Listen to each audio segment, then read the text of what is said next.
नमस्कार दोस्तों, मैं समीर मिश्रा वैचार की फाउंडेशन के जिम्मेदार कौन प्लेटफॉर्म पर आपका एक बार फिर से स्वागत करता हूं। जैसा कि आप सबने मेरा पिछला वीडियो देखा होगा जिसमें हमने इजराइल और फ़िलिस्तीन के बारे में, उसके पूर्व इतिहास के बारे में चर्चा की थी। आज उसी क्रम में हम इजराइल की आयरन डोम प्रणाली एवं इजराइल फ़िलिस्तीन के संघर्ष में विश्व के विभिन्न देशों में कौन किसके पक्ष में है, और अभी फ़िलहाल की नई खबर ये है कि दोनों पक्षों के बीच युद्ध विराम लग चुका है। इस बारे में भी हम आज चर्चा करेंगे कि युद्ध विराम कैसे और क्यों हुआ और इसमें किस पक्ष को नुकसान या फ़ायदा हुआ। इजराइल और फ़िलिस्तीन के मध्य हो रहे इस संघर्ष के बीच 70 से ज़्यादा लोग अपनी जान गंवा चुके हैं और 300 से ज़्यादा लोग घायल हो चुके हैं। 2014 के बाद से यह इजराइल पर होने वाला सबसे बड़ा रॉकेट हमला है, जिसमें 90% से ज़्यादा मिसाइलों को इजराइल की मिसाइल रक्षा प्रणाली आयरन डोम द्वारा नष्ट किया जा चुका है। मिसाइल रक्षा प्रणाली आयरन डोम को इजराइल की दो कंपनियों राफेल एडवांस डिफेंस सिस्टम और इजरायली एरोस्पेस इंडस्ट्री ने मिलकर बनाया है। 2006 में इजराइल लेबनान युद्ध के दौरान हिजबुल्लाह ने इजराइल पर हज़ारों मिसाइलें दागी थी, जिसके बाद इजरायली सरकार ने घोषणा की कि वह एक ऐसी रक्षा प्रणाली विकसित करेगी जिससे इजराइल के लोगों की रक्षा की जा सके, और इसमें आर्थिक मदद अमेरिका ने की। और 2011 में इजराइल ने इस प्रणाली को विकसित किया और इसे लगाया। ज़मीन से हवा में मार करने वाली वायु प्रणाली में रडार और तामीर इंटरसेप्टर मिसाइल लगाई गई है, जो किसी भी रॉकेट या मिसाइल को खोजकर उसे रास्ते में ही ध्वस्त कर देती है। वहीं मध्यम दूरी और सुदूरवर्ती हमलों के लिए दो अलग प्रणाली लगाई गई है, जिन्हें डिविडेस, स्लिंग और एरो कहा जाता है। मिसाइल रक्षा प्रणाली आयरन डोम को बनाने वाली company Rafael advanced defense system और इजरायली सरकार का दावा है कि आयरन डोम प्रणाली की सफलता 90% है, जबकि विश्व के कई विशेषज्ञ इजरायली प्रणाली की सफलता दर को 80% मानते हैं। हाल के संघर्ष में इजरायली सेना ने दावा किया है कि गाजा की ओर से दागे गए 1000 से अधिक रॉकेटों में 90% से ज़्यादा रॉकेट को आयरन डोम प्रणाली ने नष्ट कर दिया।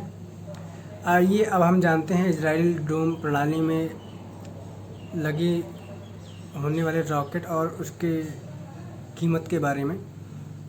इस प्रणाली में की एक इकाई कीमत $50 मिलियन है, करीब 368 करोड़ रुपए होती है। वहीं एक इंटरसेप्टर की कीमत, तामीर मिसाइल की कीमत $80,000 करीब 59 लाख रुपए है, और एक रॉकेट $1,000 करीब 74,000 रुपये से कम का आता है।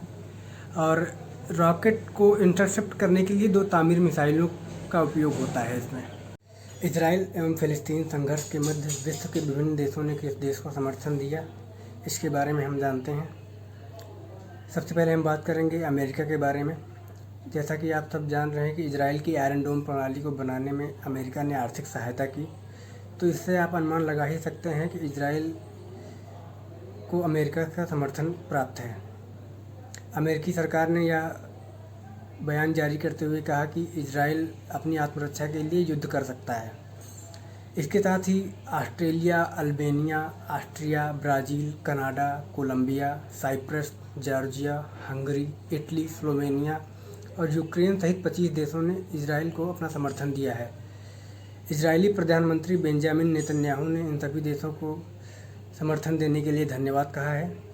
दूसरी तरफ फ़िलिस्तीन को इस्लामिक देशों ने समर्थन दिया है। सऊदी अरब, तुर्की, ईरान, पाकिस्तान, कुवैत और खाड़ी के अन्य देशों ने फ़िलिस्तीन को समर्थन दिया है। तुर्की के राष्ट्रपति रेचेप तय्यप एर्दोगन ने इजराइल को चेतावनी देते हुए कहा है कि अगर दुनिया के सभी देश खामोश हो जाएं, तब भी तुर्की अपनी आवाज़ उठाता रहेगा। भारत ने दोनों पक्षों को संयम बरतने की अपील की है। साथ में ही दोनों के बीच बढ़ रहे तनाव को भी कम करने की ज़रूरत पर जोर दिया है। भारत के संबंध दोनों देशों के साथ अच्छे हैं, इसलिए भारत नहीं चाहता कि दोनों देशों से उसके संबंध खराब हो। इसलिए भारत ने दोनों देशों के मध्य तटस्थ रहने का निर्णय लिया है। इजराइल और फ़िलिस्तीन के मध्य हो रहे संघर्ष को 11 दिन बाद युद्ध विराम लग चुका है। पिछले एक दशक में यह चौथी बार संघर्ष हुआ। 2014 में यह संघर्ष 7 सप्ताह तक चला। इजरायली सुरक्षा कैबिनेट ने सर्वसम्मत से बिना द्विपक्षीय वार्ता के युद्ध विराम के लिए मिस्र की पहल पर सहमत लगा दी है। मिस्र इजराइल और फ़िलिस्तीन के मध्य युद्ध विराम के लिए पहल कर रहा था, जिसमें उसने सफलता पाई है। संयुक्त राष्ट्र महासचिव एंटोनियो गुतेरेस ने इजराइल और फ़िलिस्तीन के मध्य संघर्ष विराम का स्वागत किया है और सभी पक्षों से इसका पालन करने के लिए कहा है।